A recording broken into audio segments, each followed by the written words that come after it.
what I thought is, rather than you hearing me first say what I think about all these ideas and sort of speak through them, let's have you do some talking again as well. So you just heard 5 amazing presentations. What did you like about what you heard? So whether there's one in particular you want to talk about or overall, how do you see those ideas working in your context? So I often say, I don't believe in best practice. There isn't one best practice or a series of best.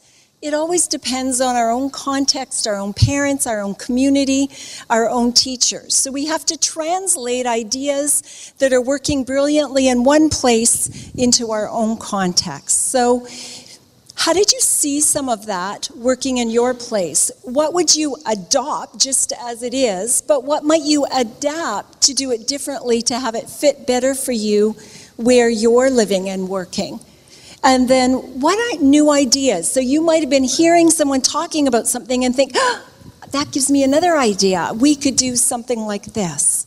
So take a few minutes, please, with the people sitting beside you. Have a good talk, process some of what you just heard, and then I'll hear from you on that as well.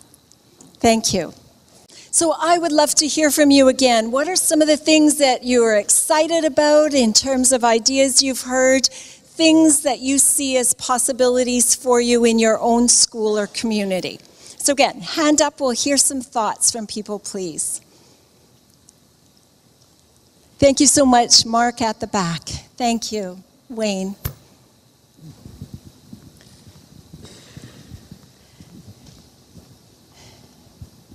Thank you. I like the idea about the men's shed, or that idea.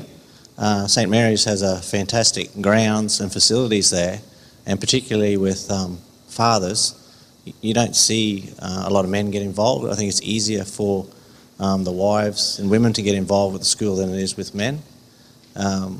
I started going last year to Tuck Shop just to try and get some men involved, and that's failed because no one's followed me. But I thought maybe because we've got such a great trades facility there, maybe we could have a day where the father spends a day with their child doing a particular project. It might be a simple woodworking project or something like that. I mean, that could be an opportunity to get some of the guys involved. So I think that would be a good idea. That's awesome, Mark. Thanks. I think you're so right. Your point is so important, is that just as we know that we engage at the primary level differently than we engage at the secondary level, sometimes we engage mothers differently than we engage fathers. And that's a really important piece for us to pay attention to. So thank you for raising that. And I think you're right. There are so many curricular outcomes that we could use, projects like the one you've described. We reach our curriculum outcomes. We engage our parents in teaching and learning. It meets all of the kinds of things that we're working toward. So thanks, Mark, for that. Another person, please. Thanks. And then we'll go.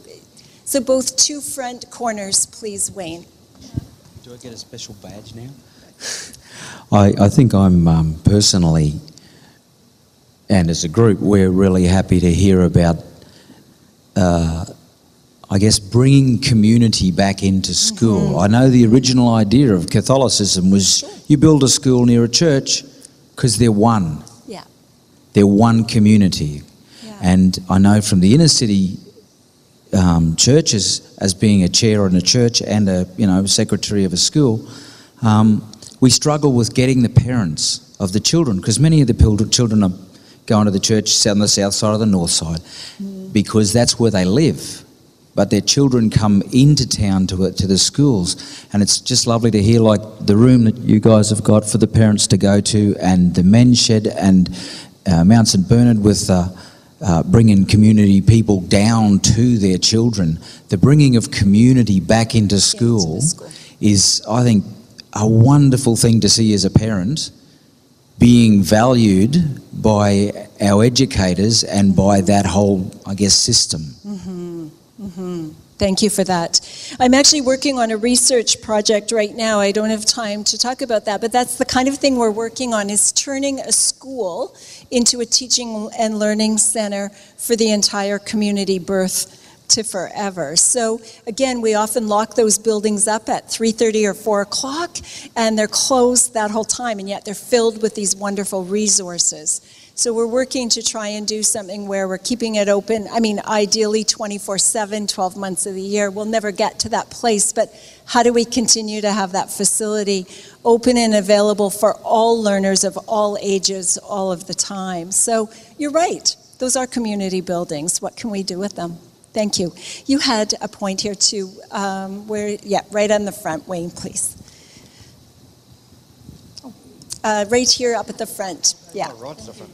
Thanks, Wayne. I just wanted to elaborate on that. Mandy sort of stole my thunder. As parents of Indigenous children and children who were in out-of-home care, I was very interested to hear flows about St Bernard's and about Skyping and about talking to community through the use of technical aids. We have a great team at St Joseph's with Kerry and Gavin, and when Kerry was talking about the seesaw, that's really good for the biological family, the extended family. Yeah. But I believe that to help help our children living in a predominantly white school, that it would really help if their peers saw the children in the context of their extended family, of their community. Right. You know, and it would help the children as well. Yeah. Help their cultural identity. Yeah. And I think we saw a couple of good possibilities there with the Elders in Residence program. I think that bringing our elders into our school, into the lives of our kids is such an important piece, whether we do that in person or maybe through the use of technology, right? So how do we use depending on our context, how do we use what's available to us to have that extended family be a big part of it?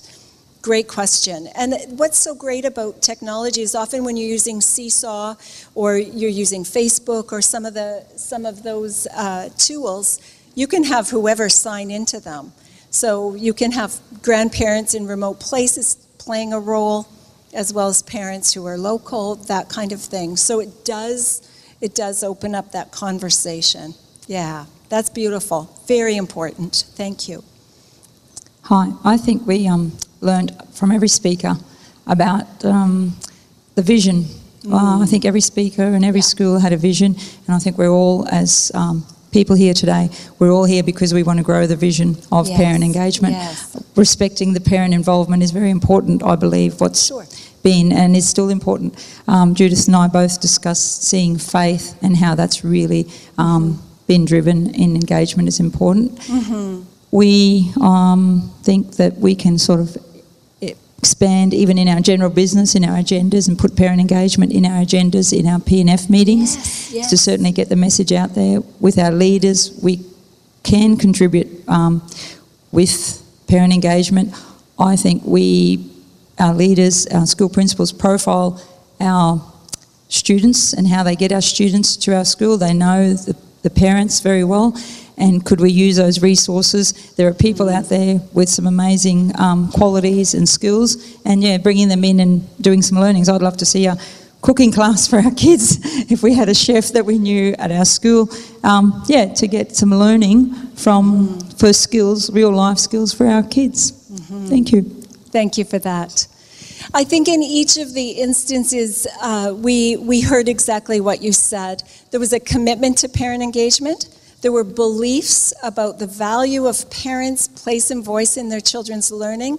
Assumptions weren't being made about who the parents were or what they could bring. So again, that sense of honoring hopes and dreams of parents, having a vision that was inclusive of teachers and parents in the education and schooling of children is really always what it's about.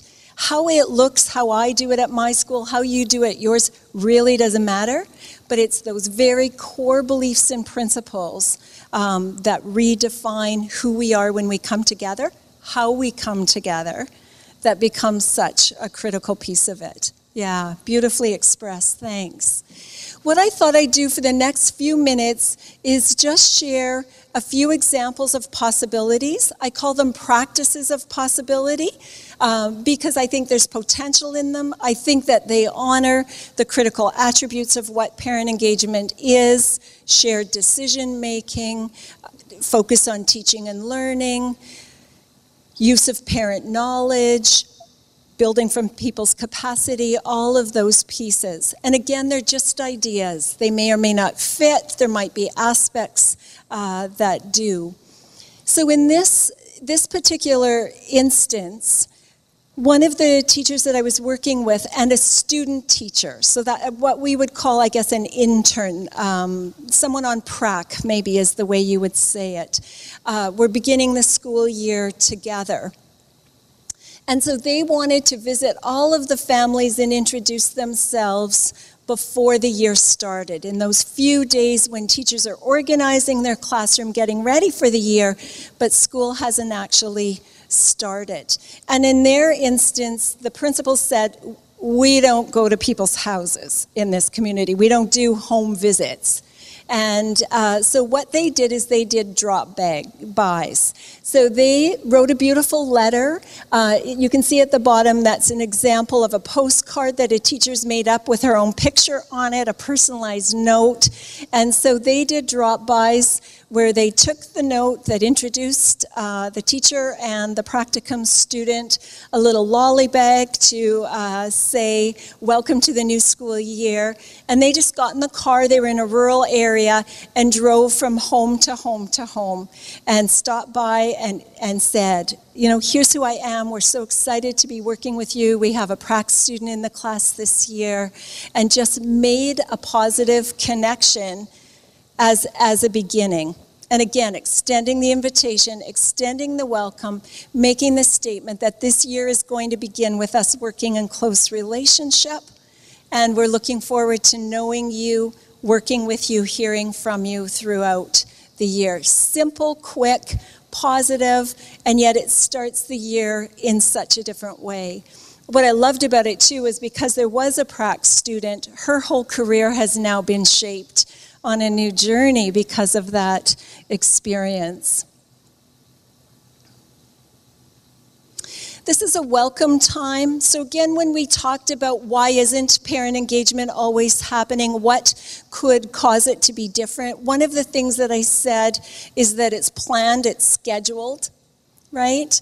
And so what Heather does, Heather is the teacher down in the bottom far right. Heather teaches young children, age 3 and 4. And so she's created in her classroom a welcome time for the first 15 minutes of every day. So you can see maybe where the adults are sitting. She puts coffee on inside her classroom. The parents come. If they're in a hurry, they can take a to-go cup and go. If they have time, they can linger and stay and have coffee. The parents help their children transition into the classroom for the morning. And Heather meets and visits with each one of them. How was your evening? Anything you want me to know? Talks about what they're doing today so the parent has an advance notice. So again, can we afford 15 minutes? Do we have the time to do that? Is this important enough that we schedule in that opportunity to make those connections, to share information back and forth, to bring home into school and school into home? I can see this happening at all ages and levels. I can see it happening in secondary. It depends where we put it. It depends how we do it. It depends why we want it. But again, if we say it's important, we have to commit some time to it on a regular basis. Just like you know, math happened on Friday, math happened on Thursday, math happened on Wednesday. Are we putting these kinds of structures into our school calendar?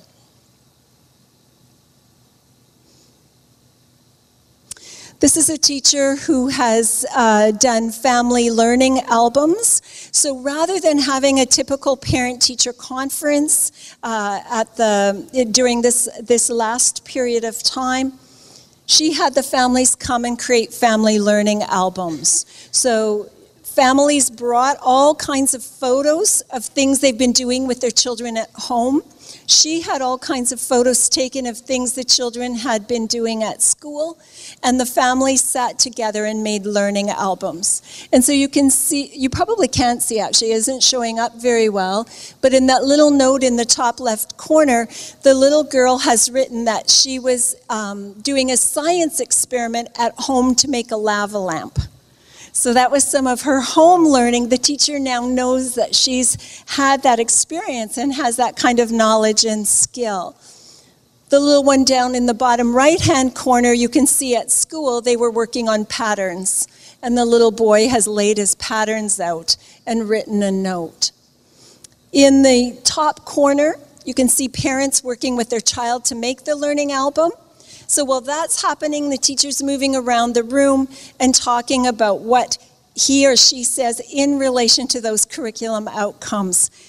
Right? So as the parents talk about things they've been doing with children at home, she can make that connection to curriculum and show them how learning is being developed and so on at home.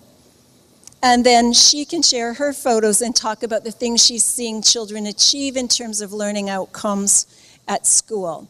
Again, this is an example with younger children. What might that look with our older children in primary? What might that look with our secondary students? Do you see opportunities? How would it unfold? Always possibilities if we're creative and if we use the principles or the essence of what was planned there. At the bottom, Melissa, the teacher, is having the children share their learning albums with one another. So they're bringing their home learning into the classroom and into conversation and discussion as well, building a sense of connection between and among children as they share their lives outside of school as well as inside of school. This is one that comes out of Chicago in the United States. The neighborhood is called the Logan Square neighborhood. I love this program. I've put the connection there, just lsna.net, Logan Square Neighborhood Association.net. So what they have is quite they have a marginalized community, a lot of Hispanic families, a lot of folks who are illegal in the country. And so they don't have access to jobs or health care, any of those kinds of things. And they were very marginalized from school as well. Many of them don't speak English. Many of them are unfamiliar with the American school system. What they did is they created a parent mentor program. So again, it's defined, it's scheduled, it's structured, it's systematic. They invited parents to join them. They go through about a week of training, a week of workshops on how to work in the classrooms with their children. And during the time that they're in the workshops, they also look at their own personal goals. So again, remember that idea that everyone has to benefit? So they would say, well, why would I want to do this as a parent? Maybe I'm enhancing my own English language skills. Maybe I'm learning how the American system works. Maybe one parent said, I just wanted to learn to be more patient with my own children. So they all have set their own learning goals. After the training program at the beginning, they go into classrooms 2 hours a day, 4 days a week. And then the 5th day, they have a workshop again. So they continue to develop and extend their learning about how to help children in the classroom. And of course, as they learn to help children in the classroom, they learn to help their own children. And they're constantly working toward their own goals. Some of them wanting to get their GED, get their grade 12, go back to school, learn English, all kinds of things that are happening there. So again, a beautiful program that's mutually beneficial. After 100 hours of volunteering in the classroom, they get a stipend. They get about $600. It's not a lot of money, but it keeps them, again, in a bracket that doesn't affect other income sources. And for some of them, they said it was the first time I'd ever been legitimately paid for work. So really big boost for the parents as well. I think they're doing some amazing things. So if you go to their website, there's a bar at the top, Parent Engagement Institute. You can read a lot about what they're doing there. So really worthwhile, again, fits that criteria of putting it systematically into the schools and to what we're doing. We were talking about technology. Carrie, Gavin, I love what you're doing with Seesaw, brilliant. We are having great luck with Seesaw as well. It's one that's so easy to use. A message pops right up on your phone if you're a parent. You can indicate that you've read it. You can make a comment. It can be interactive. that idea that it's virtual too, that you can see what your child's doing right at this moment in time. It gives you the opportunity to have really rich conversations with your kids about teaching and learning because you know what unfolded. So now you have something to talk about. It gives you all of the questions. So just as they said, I think it's fabulous. What we're finding is it was always used in Canada with our younger children, right? Our very youngest in the early years and so on. Now our middle years teachers are starting to use it and they are loving it just the same way. And the middle years parents are probably even loving it the most because they're feeling like they kind of got dropped off the face of the earth, right? All of a sudden, I don't know what's happening in my child's class or in their day anymore and they're not telling me. And so one of the teachers that I work with, Dan, had his kids do an oral project. It was part of their English language arts outcomes to be able to give an oral report. And the kids had been making the Pysanka Easter eggs, the Ukrainian Easter eggs. We have a strong Ukrainian population in our area. And the kids were describing what they'd done, talking about the patterns they'd chosen, short little video clips that they were sending home to their parents. The parents were over the moon about it. Just, again, to be invited into that learning and have that school learning come home and enrich the kinds of conversations that they were having. Paul and Jesse, the two men in the photos, are both high school teachers. Paul is a principal as well. And they're teaching at the secondary level. And what the two of them have done is they've created websites for each of their courses. So rather than using the school portal, those portals are really awkward and cumbersome a lot of the time. They've created simple websites for their courses. They're posting everything on it. So if your child's in History 10 with Jesse, you get the course syllabus, you get all the readings the kids are doing. If they happen to watch a YouTube video, they post that link so you can see it as well. So all of the material your kids are getting, so are you as parents. And then what Jesse does is he sends a daily email to parents. Every class of parents that he teaches get a daily email from him. And secondary teachers go, He said it takes him less than 5 minutes per class. So he sends an email. He'll say, we watched this video, or we were talking about X. We had a really interesting conversation about treaty rights today. The class was kind of divided in their opinion. You may want to ask your student where he or she stood and why, right? So again, evoking those kinds of conversations that Gavin mentioned are really difficult to have sometimes with our kids.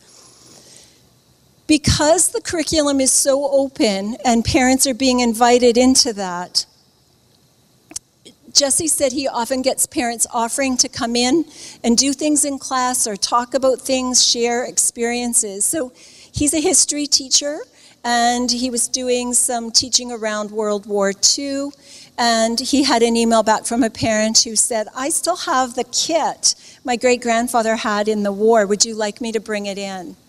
So the parent brought it in, shared the kinds of things. They had an amazing conversation.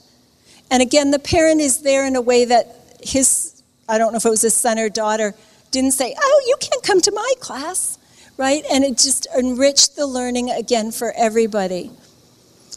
Both Paul and Jesse start by, and the reason I use those photos of them, they start at the beginning of the year with their websites and their first email home. They introduce their own family, who they are, what they do, how many kids they have, so they become real people. And the conversation then is always inviting a family and information sharing in a more personal kind of way.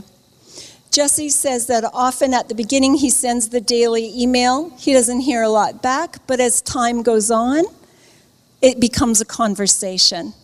So he'll write something and then parents start emailing. And he said it's just such a great way, again, to connect school and home and to have parents a part of that learning, even when they're working or they can't be there or they choose not to be in the secondary setting.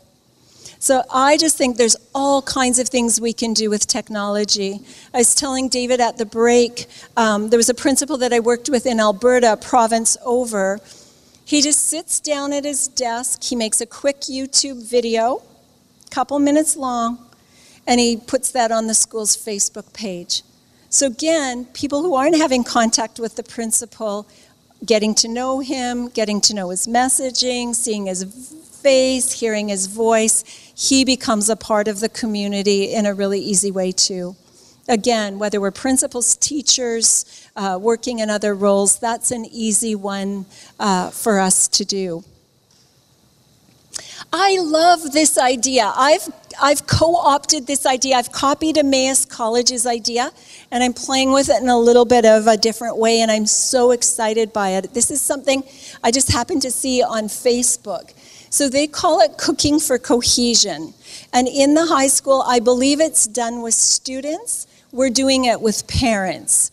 So what happens is you have a newcomer family. We have a lot of Syrian refugees right now as an example. There's a newcomer family in the community.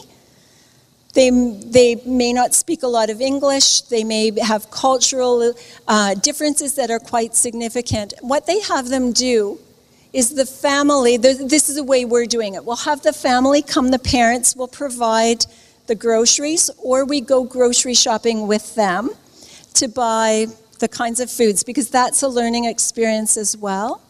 The parents cook a meal that's typical for them. They talk about their culture, their food, their herbs, their spices, the kind of food they eat and so on while they're cooking it.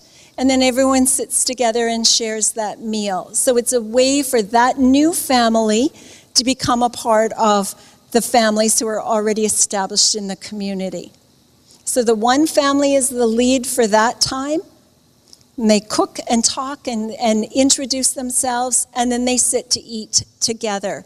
While they're sitting and eating together, they tell their family story. What brought us to Canada? What was it like to be a refugee? Were we living in a camp? Have our kids been to school before? We all learn from their story. We all get to know them. Parents and teachers joining into that together.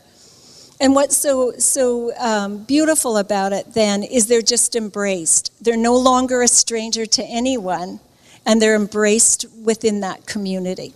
Again, giving teachers the opportunity then to be more culturally responsive, giving the whole community an opportunity to be inclusive. So love this idea. I think there's lots of potential, whether you do it with students, which is what I think Emmaus does, or whether you do it with parents. This is one, again, a teacher that I worked with who became a vice principal.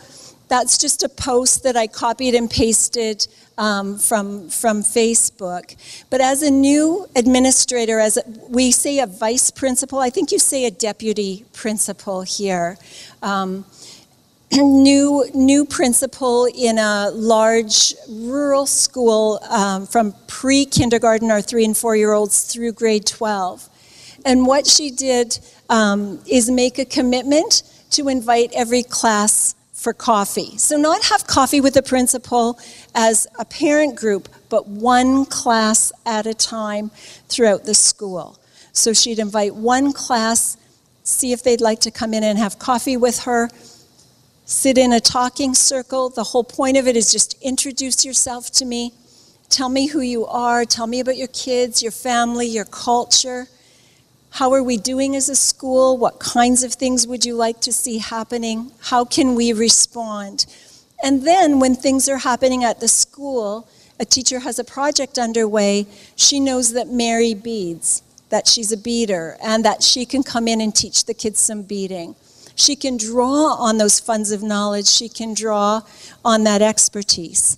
And again, parents who might not come to school, when they get a phone call and say, I know you're really good at this. I'd love to come and have you help with this. Would you be interested?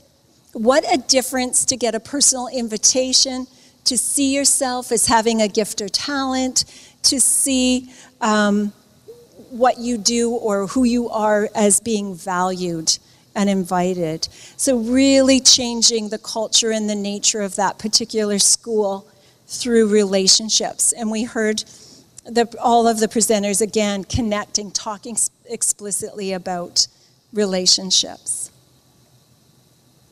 This is another young teacher that I've been working with. He's currently a consultant for English as an additional language in his school division. So he's in a support role, kind of a consultant role, where he goes to teachers and helps them program for the children in their classroom who are English as additional language. And we have quite a few right now. And so he just helps the teachers with that kind of piece. He's just made a pitch to his school division to have his role become a parent engagement consultant instead. I think that's a pretty gutsy thing to do, don't you? As a pretty young professional, he's creating a job. He's pitching a job for himself. And so he's had 2 meetings with his administration already. So first meeting, what's the concept? Why would we want a parent engagement person? Shared some of the research with them and so on. And now he has another meeting with them on June 5th, and they're going to talk about, well, what would your role look like, Eric? What would you be doing? How does it fit district priorities and so on? I think they're going to go for it. I think some of his role, at least, will be dedicated to a parent engagement consultant. Again, I'm going to use math as an example. We have math consultants to support us as teachers and principals in school, to do our job well, to meet those outcomes. We haven't had parent engagement consultants because we haven't said that was really important. So again, what would that look like if we had those sorts of positions? What's important about all of this? Just like I said, and I heard in the words with the presenters, with hopes and dreams, with the vision, with the learning journey, all this beautiful work that you're engaged in. It isn't so much about what we do, it's really very much about who we are. And as Jamie said, one of the teachers that I worked with, she said, it's about what's in my heart. And after working in this work for a while, she said, you know what changed? My heart changed. That's the thing that changed. And that's where I think we have to do our beginning work. Colleen had said, same thing, something inside me has changed. The way I talk, the way I think has changed. So when we're looking at practices, what we might do in our schools, I think our conversation begins with our beliefs and assumptions. What do we know about parent engagement? What do we believe about parent engagement? Who do we want to be alongside parents? So you're beautiful walking alongside. Is that what we want to be? Schools have traditionally been this. Are we still going to live with that hierarchy, or do we want it to change? I went to a school the other day, and the doors were locked. I couldn't even get into the school, right? So safety became what we're about, not welcoming. So again, it causes a conversation about what do we value, what matters to us, and then how can we begin to live what matters in our practice. But what's in our heart first, and then moving from that, once we've got a sense of what's in our heart, now what does our practice look like?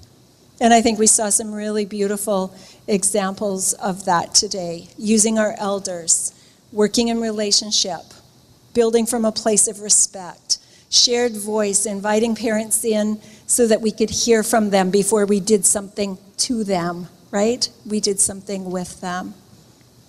So thank you so much for that. I think there's all kinds of possibilities. I'd love to talk with you about other things or ideas that you have if you want as well. And we've got a couple of books that we've put together, graduate students and I, that we've worked on that give examples of things they've done, ways they've done them. I can share that information with you too if you're interested in that. Thank you very much.